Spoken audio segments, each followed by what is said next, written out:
doing safety training, and I happened to come through the job trailers, and I noticed something unique going on. The guys were listening.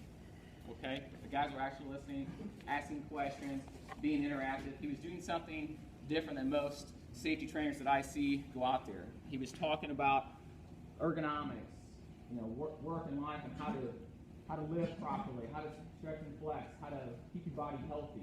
And one of the things that I see that I think needs more emphasis is we show you guys how to do trench safety, how to do equipment safety, tools, fall protection, but there's not a lot of emphasis done on your health and wellness and how to maybe properly lift, how to stretch and flex, and a lot of those things can help you live a longer, healthy life, not just here at work, but for the rest of your lives.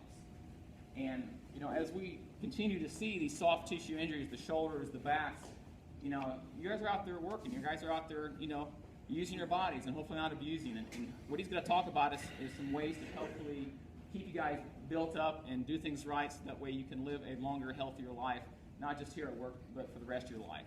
So please give him your undivided attention. Some things about him: he is an OSHA 500 certified safety instructor.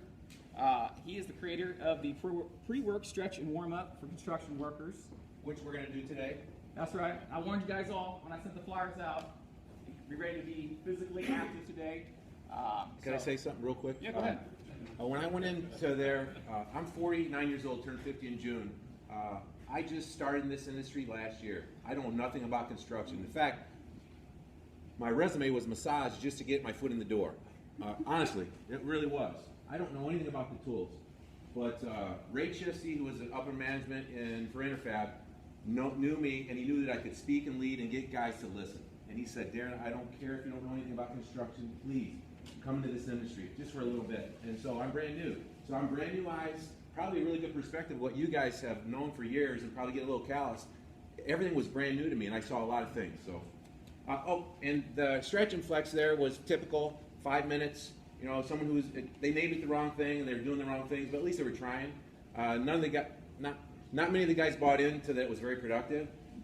And the guy that got me hired there and pulled me down there, I was getting green money because I don't have any experience, because of political reasons got let go. And the guy's office that I took over became my new boss, and I was on a hot seat. So I had to learn. They didn't expect me to stay, and I proved them wrong. And by the time I was done there, they were allowing me, they wanted me to do stretch and flex for 25 minutes in the orientations. And why did they do that? Because it worked. And after one session, the guy's like, wow, man, my shoulder doesn't hurt. Wow, my back doesn't hurt. So that's why they let me go into a 25-minute stretch and flex is what they called it. So that's all I want to say about that. No, absolutely. So, and if you guys don't know anything about down there in Tennessee, that workforce down there is predominantly not very physically fit. They live a very unhealthy lifestyle, and most of them are pretty obstinate, not really wanting to work with us down there. And for him to come in and for me to see that change in a very short period of time, that's something magical. And so, so it's different. These guys are not that way. No. Cool. Wow. No, I didn't know that. Yeah. No, I've told you guys time and time again, I think the Kansas City workforce is one of the best workforces in Kansas City. As I travel around the country, I do think a lot of you guys, and you guys are leaders, and you prove it again and again. So I want to bring this positive influence to you guys, and hopefully have you guys, take something away from this that'll help you live a stronger, healthier life. Quick thing about Darren here, corporate wellness trainer. That is his forte. You may recognize a guy that he's trained by Dr. Joe McCullough. He's a naturopath, osteopath. He's basically Dr. Oz is on TV, Dr. McCullough's online. He does the same thing. A little right wing, but lets people think outside the box versus getting hurt or getting sick or having an acute injury, going and taking a pill from the doctor or surgeon and trying to get right back to work. That's not a good prescription for doing it the right way. He's been a personal trainer for 17 years. He is steroid, hormone, and PED free. He has a 14-year football career, 2 years semi-pro, and tried out for the Bears 80-18, and has a bachelor's degree in education. And something also of note, why he's so strong on the natural path and not getting into pharmaceuticals. This gentleman is a cancer survivor. So he's got, I think, a lot of insight into why being natural and stretching, flexing, and doing the right things. Doing the work. It's old-fashioned stuff, So without further ado, I'm going to turn over to Darren. Thank you. Appreciate it. They took my kidney out at age 2. I had a polycystic cancerous kidney. So ever since age 2, I've only had one kidney. So my mom was really hard on me, and then when the temptations came to be a better athlete, taking the hormones and stuff, it was a little easier for me to say no. So I'm real excited to be here. I really appreciate Rob seeing the value in what I do and asking me to come. I'm really excited. I'm a Chicago guy. Kansas City's really cool. I really like it a lot. You know, it's slower. Weather was nice yesterday. It's, people are a little bit slower, a little bit nicer. So it feels great. So we all know why we're here. For the most part, we're trying to get ourselves and our crews, the people that we're influencing, more productive, more safe, and better quality work, right? We've heard a lot. And that's my goal today, is to give you guys something to take away that you feel like that you can do that better yourself, and therefore influence the people that you have influence over. Because everyone's watching you, whether they're in your crew or not, they're watching you. So we're always in a fishbowl. So that's my goal today. I would like, I know there's a lot more guys here I think than Rob had planned. I wrote, there's a little 3-page handout in front of you. There's some pens around. I know everyone's different, and there might not be enough room, but I can promise you, flip to the 3rd page on the back. I wrote a little outline of some notes. And what I'd like to say about writing down, I'm not using the visual board on purpose. I understand visuals are sort of nice, but what I found in my speaking career, and I've done a little research, and I did it last night on the internet, and because it was on Google, it's the truth, right? Maybe not. But I've heard this over and over for many years, and I firmly believe that it's absolutely true that if you're listening to something, you want to absorb something, retain it, maybe not even on an intellectual level, that if you write it down while you're listening to it, and you're watching me and listening to me, and you write it down, it's absolutely true that you'll retain approximately 30 to 40% more.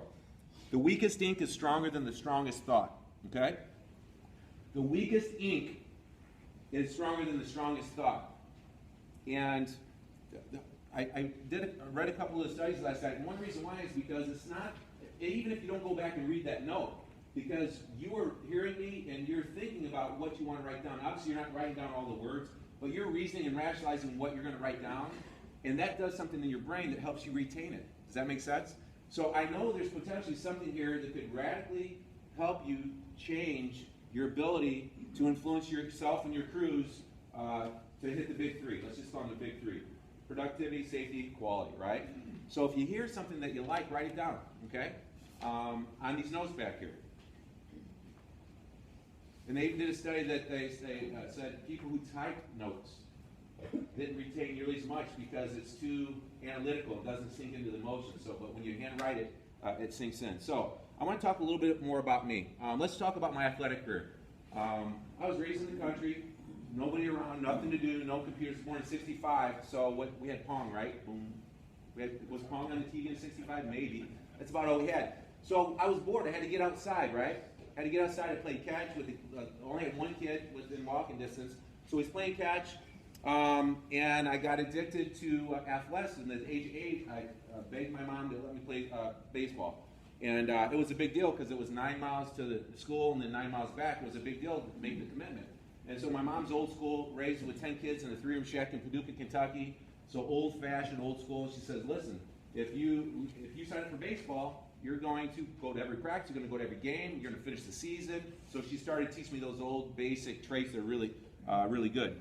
So freshman year in high school, I'm a little guy. 5'2", 110 pounds my freshman year in high school. Average ability, and to back up, I was the first grandbaby boy in my mom's family of 10, and then she had 5 brothers, so they pounded on me. You know, I was the first grandbaby boy. They wrestled with me. I was my dad's first boy. I have an older sister that's 4 years old, so my dad was really happy to roughhouse with the kids. So a little bit in my genetics probably was aggressive because I'm a boy. We're all testosterone. We're all pretty aggressive boys. But I got roughhoused, and I was smaller than average. But I was average athletic ability. So freshman year, 5'2", 110 pounds, playing football. I played 3 years before that little pee-wee football. But freshman year in high school, I remember like it was yesterday, I'm going up against this guy, 5'8", shaven, 180 pounds, and I'm trying to tackle him, and they're just squashing me. So at that point, what I really turned into very quickly was basically Rudy Rudiger. Did anybody watch the movie Rudy? Yeah, just never stop, right? Just tenacious. Get knocked down, get the shit knocked out of you, and step back up and try to tackle them again. That's who I was. So by my junior year in high school, went to a rural school, Hersher, about 60 minutes south of Kankakee. 60 miles south of Chicago.